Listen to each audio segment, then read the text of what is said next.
welcome back to High Functioning Slightly Faded.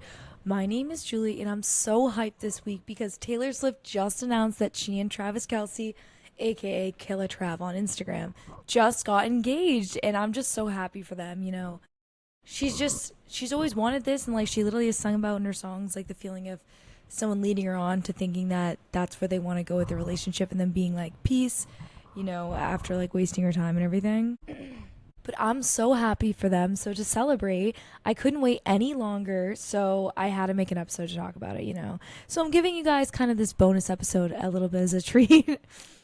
So as we all know, unless you've literally been living under a rock, Taylor Swift and Travis Kelce just got engaged, and they just announced the engagement yesterday.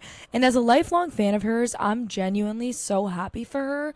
And like, I really genuinely only wish the best for the both of them in their relationship. I mean, I'm not perfect, I may have some level of parasocial relationship with Taylor Swift, but like, I'm not like a crazy person. Like, I don't think I actually know this woman, but just like as a fan watching her, like for, I don't know, I'm not doing the math right now, but almost 20 years as a fan, it's like, you kind of see someone through that span of their life. And like, obviously some of her relationships were more public than others, and like some details were more revealed than others, blah, blah, blah. But it's like, there's just been something different about the vibe of like her whole energy and the whole energy of this relationship for the better. I feel like she feels a lot more comfortable, like really being herself, because I feel like sometimes you'd almost mistake her for more of an introverted person, but she does have a pretty big personality. And I feel like it works perfect with like someone like Travis Kelce, who like, I obviously don't know him very well. I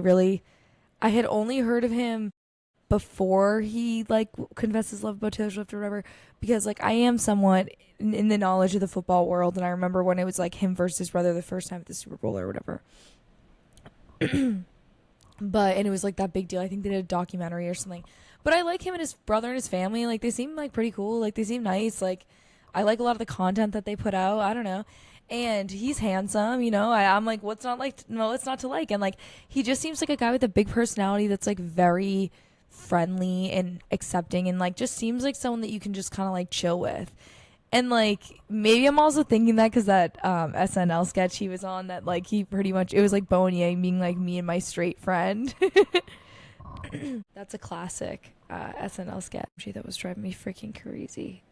But Taylor's ring is absolutely gorgeous. It's like 8 to 10 carats. People are rumoring, it's rumored to be about like 550,000 up to like a couple million, people were saying. And baby girl, we know that's a mine diamond probably, but it's beautiful. And like, as a marquee diamond lover, and that's kind of what I've been thinking about when I've been thinking about it with my boyfriend. I felt like a poser though ever since there's been a big influx in that, because Selena Gomez obviously has the marquee with Benny Blanco. And I'm not mad now that like obviously Taylor Swift has an old mine cut style elongated cushion diamond or whatever. And that's gonna really, I think that's really gonna start blowing up, because I have been seeing a lot of hype around the elongated cushions recently too. I don't know. People are always just gonna get whatever they want to get. I mean, they're all beautiful. Let's not act like any of them are like ugly, But Taylor's ring is absolutely beautiful. It's so her.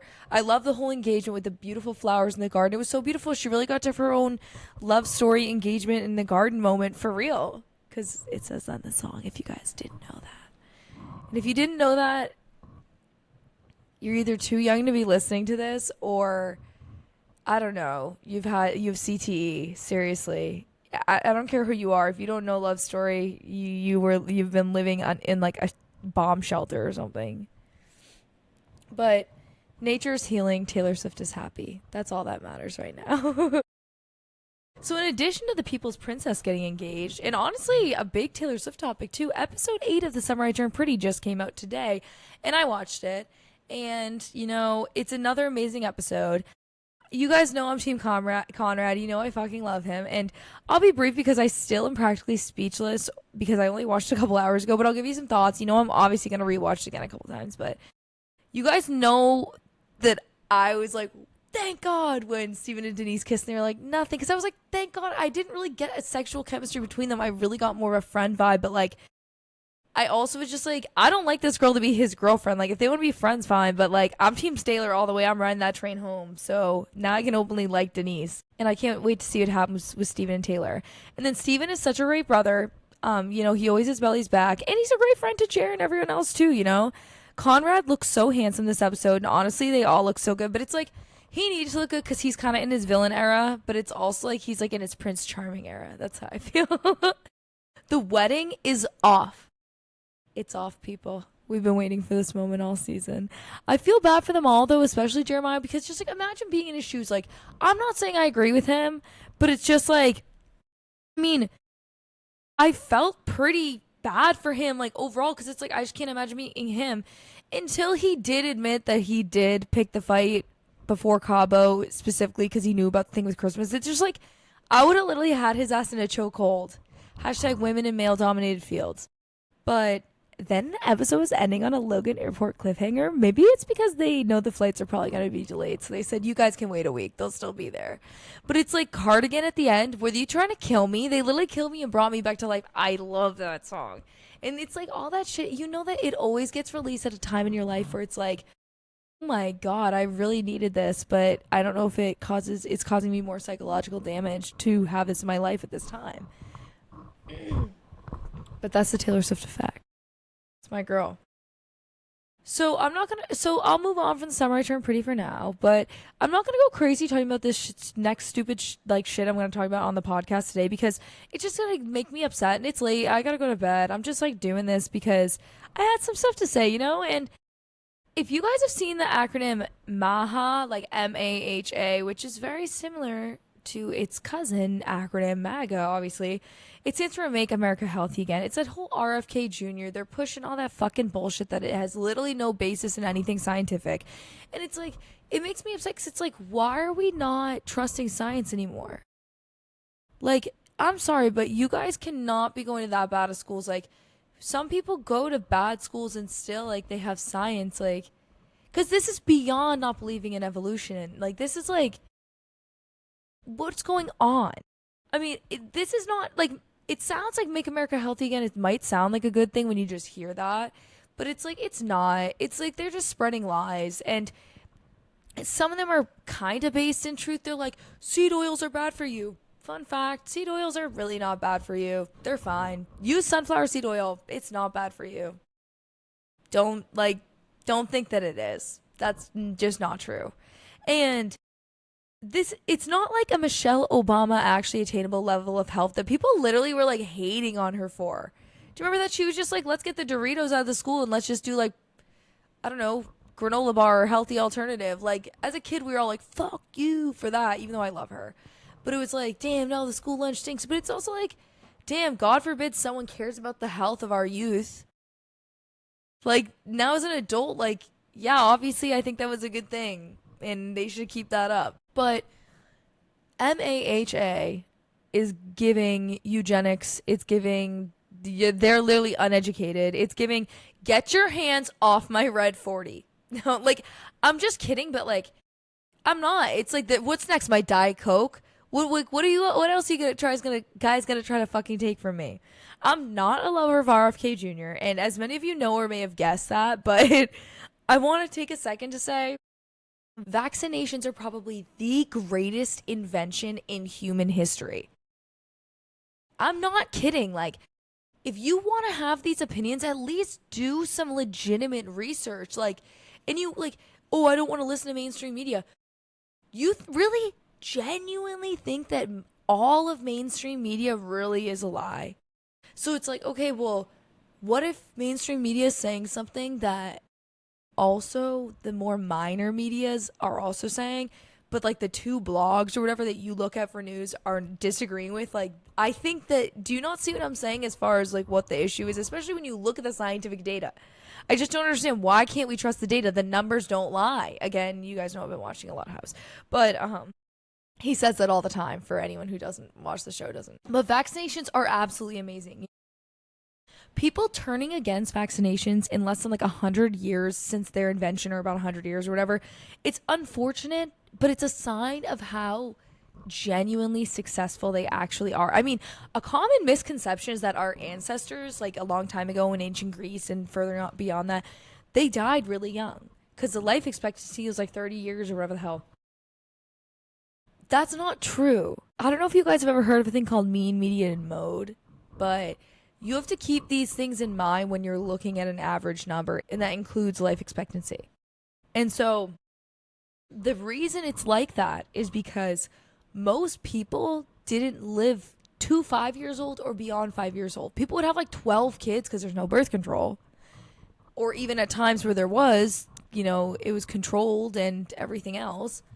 And and so people would have all these babies and most of them would die. And most of them would die of like infection and illness or like birth defects that they couldn't be fixed. Or the mom would die in childbirth and maybe kill the baby with her. Obviously not her fault, but I'm just saying like these things killed people a lot, and that's why the life expectancy was so low. And then obviously if there was wars like the Spartans and stuff, you think those people lived forever? They were fighting each other with weapons. No, you know who lives a lot longer? Somebody who doesn't fight somebody with a weapon. So you guys just have to keep all this in mind when you see statistics, and you have to do your own research. Or at least find someone that's actually credible that you can trust their fucking research and they like actually say where they get stuff from. Me, when I'm not even citing my sources. But I promise you I did do research on this, and some of this is just in the back of my brain too, that I've learned from school and everything else over the years. Like, but if people are gonna cry about it, I can get some citations up, but I'm not doing it today. But guys, healthcare workers, including most doctors, do not get paid enough, especially by big pharma, for it to be like worth it for me to be lying to you. Like, do you think that I'm getting a kickback by putting you on some kind of medication? I'm not. Some of the doctors maybe, but most of them definitely aren't. And it's also like ethically, like, I would hope most people couldn't live with themselves if they were going to do that.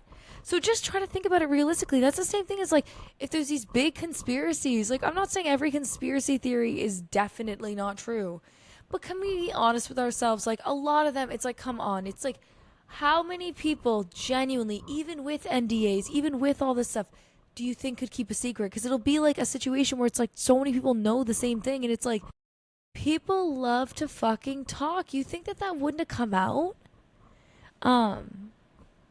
But anyways, I don't know. Maybe, like, I just try to be realistic about stuff, and just like try to mind my own business, like me when I'm always talking about shit that's not my business, but I try. But think about it this way. As a healthcare worker, I'm saying this to you guys from the bottom of my heart. I would love it if you guys were all healthy. I would love it if you were all healthy and no one ever came to the hospital, and make my job a lot easier, because people are always going to be coming no matter what. I don't need to keep people sick. We don't need to be keeping people sick. So don't think that that's something that's going on. Obviously, I'm not saying that every health study and every medication, everything else in the past, like whatever 100 years or whatever time span you want to use, 15 years even, was safe and ethical. But I'm just saying, like, there's a lot of laws in place now, and the vast majority of us aren't trying to do that. We're just trying to mind our own business, clock out, and get out of there at the end of the day and provide the care that we're supposed to give and do our job right, save some people's lives or whatever. But I don't know. I just want people to keep all of this in mind when they hear these things that are just not true, and they're just not based in science, But the reason I'm bringing all this up is because I keep seeing a lot of fear mongering about all the Make America Healthy Again stuff. Well, I saw this one post that I did send to some people. I might have put it on my story actually. That was like me when I have to get the intervention going with the girls because my girlfriend's low key going down the like MAHA pipeline or whatever, and then they're like replacing a bunch of shit in her house or whatever when she's on a run. It's just so funny because it's like, it is crazy like how people say the political spectrum's a horseshoe. This is the type of thing where I can see them getting the further left people that are all about healthy stuff to get on the cuckoo side because they're not doing their research on their fitness and health stuff and nutrition. Or it's like it feeds in a lot of that eating disorder shit and exercise addiction. And so that's why people fucking latch onto it too. But the biggest thing I've been seeing a lot recently, which drives me insane, is people being like, oh, the fruit's dirty. They're putting wax on the fruit to kill us. And it's like, that's not the case. It's not bad for you. If you want, you can scrape that shit off. I'm pretty sure it melts if you use like hot water or something, but it's just like, it's there to protect the fruit and make it last longer because our fruit is coming from all over the country. That's why when you hear things like people saying we should make like, I don't know, because a big argument for the right to bear arms or whatever is for people that live in an area like, which obviously I don't even give a shit if people have a gun. It's just like, can we get some fucking mental health tests on these people? Because there's people I know that I don't even think should have a license. Like, there's people I know that I'm like, how are you allowed to do what you're doing? Because you're fucking nuts. So it's like, I don't get how some of these people just go and buy a gun. Because it's like, oh, whew, we escalated this situation to another level it didn't need to go to. Like, I'm just trying to chill, you know? I'm pro peace. But then there's parts of the country where people do get food in a major food source, especially when we go far north into like Alaska. Obviously, Canada is not a part of the US, but northern Canada, that area, people hunt. And like, obviously, there's different hunting methods than just guns, too. But at the same time, it's like these people already have to pay so much money for all of their groceries. And so if we didn't do things like put wax on the fruit, you wouldn't be able to get fruit from one state to the other side of the country. And it would be really expensive and bad for the environment if they individually plastic wrapped every single fruit. They have a natural barrier, but it can be pierced. I don't know if they do it on like citrus, like lemons, limes, oranges to make them last longer because they have such a tough skin. I'd have to look into that, or like cantaloupes or something. Obviously, an apple skin is so thin, like it can protect the fruit, but it can easily be punctured.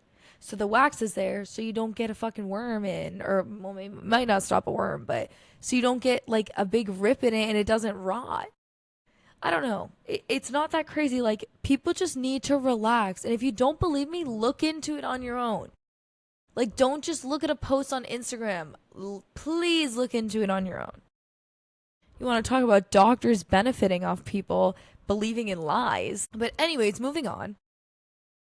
I know a lot of people were very intrigued by my last mention of my Facebook Marketplace finds, and I have a bunch more. And I literally earlier today was like, oh my god, these are building up my phone at this point. Like, I have so many. So here's some more, because I think you guys will like some of these, and you guys are definitely gonna like it when I post these too, because some of them you just need to see them. So there was a $20 life-size cardboard cutout of from High School Musical 3 of Troy Bolton. You know I had to cop. No, I wish, but no. A $90 Betty Poop lamp. Unfortunate typo, but it was cute. Cute lamp. $25 cardboard cutout of Sarah Palin. $40 was $60 SpongeBob cone / ashtray. $50 Coors Light LED neon sign of a bikini that says Coors Light. $250 hand-painted Donkey Kong dresser. $200 Chibson Pepto high gain distortion pedal. I think it's for like a drum set or a guitar, an electric guitar. I don't know. Somebody show me. Or tell me in the comments, like when I post it. It's pretty cool. I don't know. It's weird looking, but it's cool. A $200 was $250 antique Donald Duck mascot head. This thing is fucking scary looking. It's like Five Nights at Freddy's looking ass. $45 SpongeBob costume with lunchbox and spatula. $40 Goofy Carrot macrame. $45 sea glass sculpture by the same artist. You have to see these. They're like kind of ugly, but they're cool, I guess. $500 wooden statue. It's like a statue of like this sexy woman. I'll post the photos. You guys are gonna be like, oh my god. She's naked and she's like in this pose and she's she's beautiful, but I'm just like, whose mom is this or whatever. $100 was $10K. 29-foot 1970 Airstream land yacht. $225 original set of Beatles blow-up dolls. I actually thought that one was kind of cool. You guys know I'm a Beatle maniac. No, I just love them. 350,000 restaurant opportunity.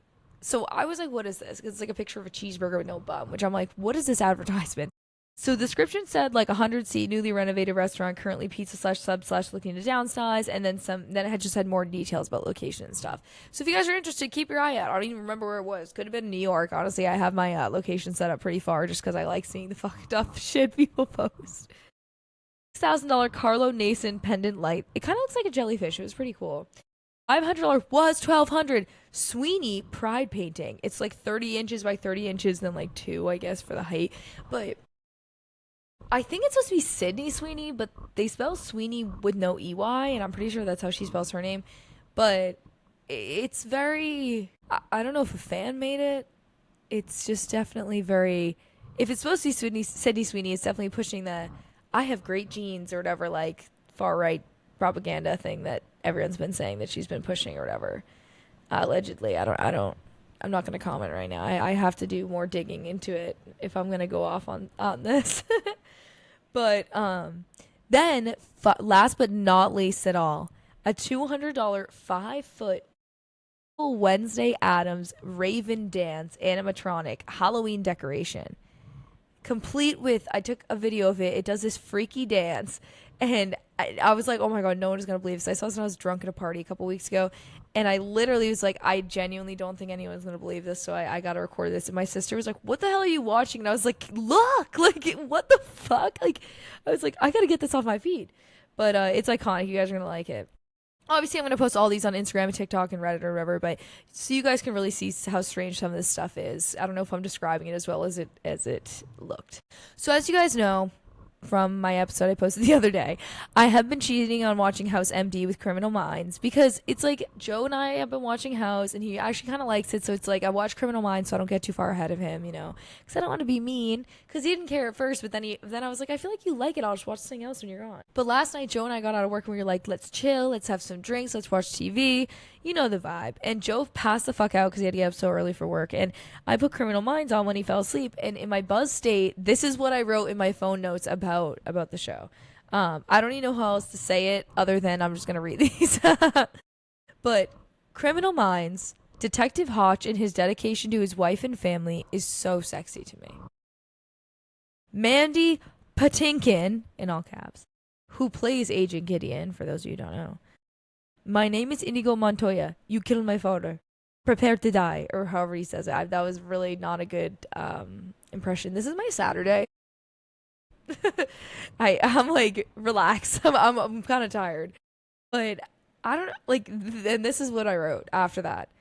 I'd say it was my period, or maybe I was pregnant! Exclamation point. But I have an IUD. I'm just crazy. And when I see him on screen, I want to cry.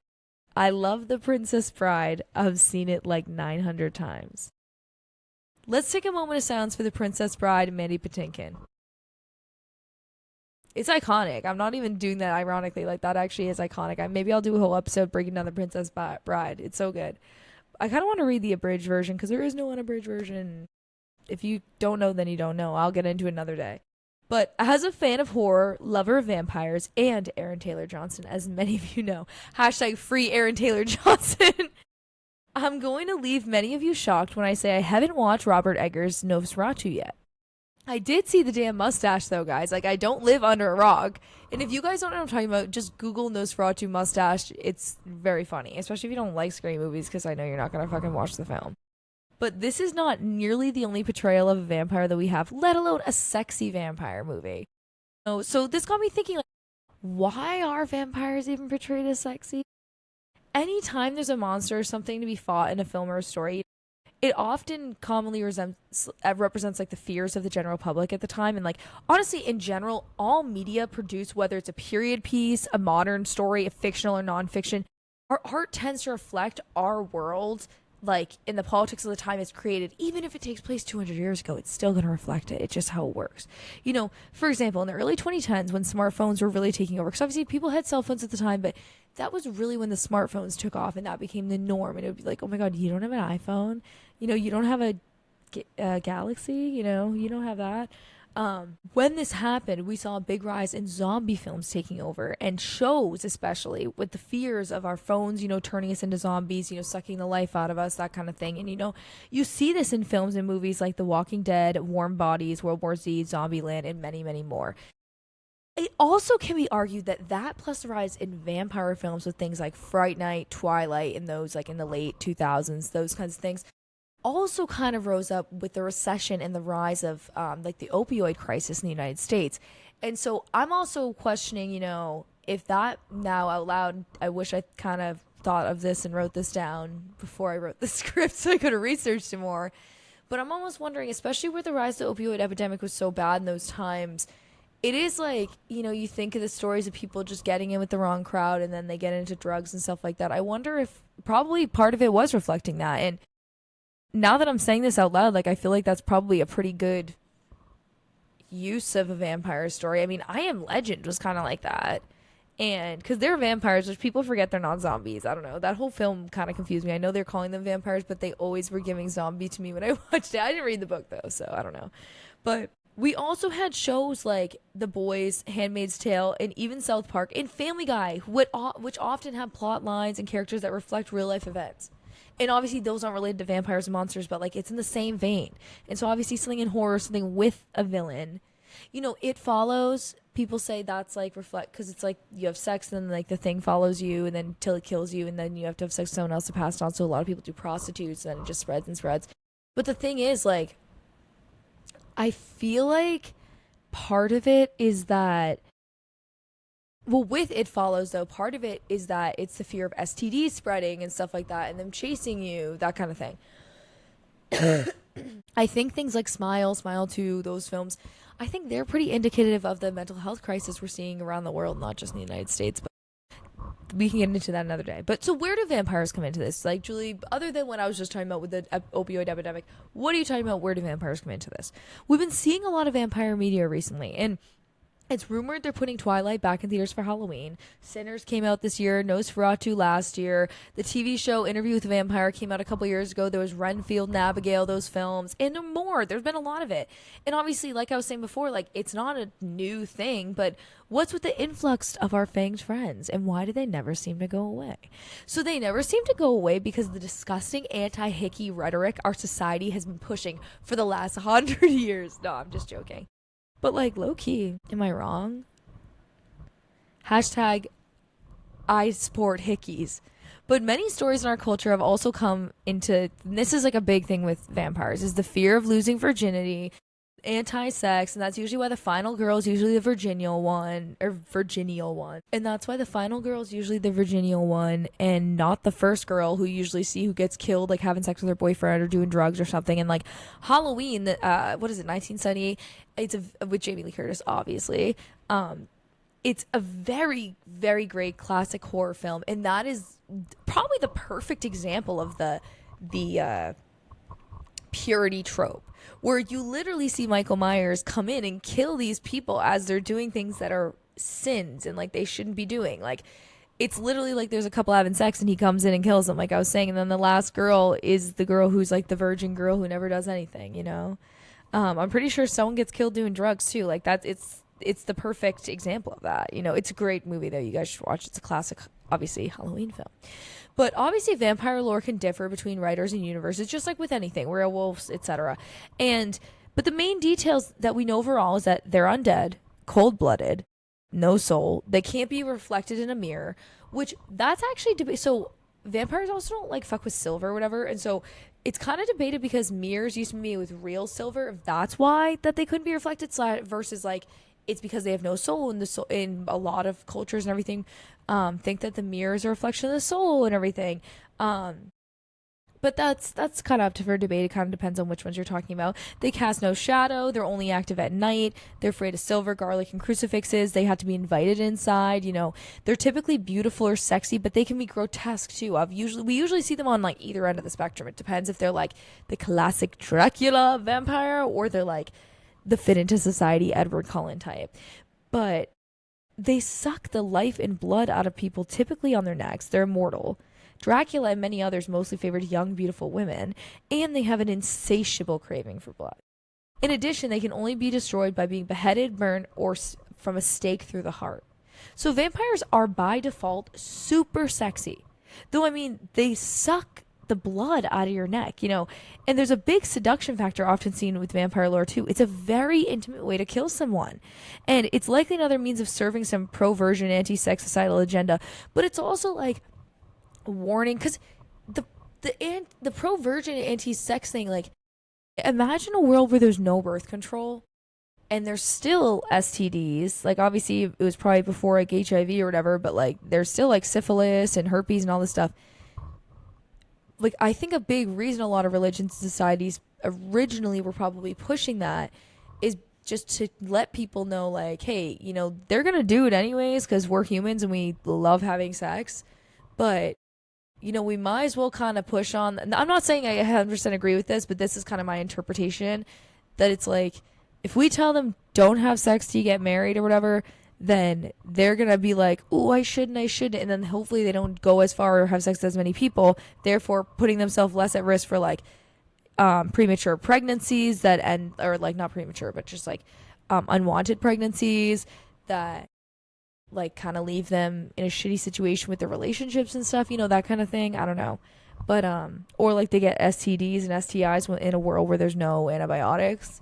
But so there is, like, if you want to be somewhat positive, that's like the positive side of it, that. But obviously then there's also the pro puritanical and like all that other shit that it's like, I'm not agreeing with this. As I said, I'm pro hickey, I'm pro vampire, I'm pro sexy vampire.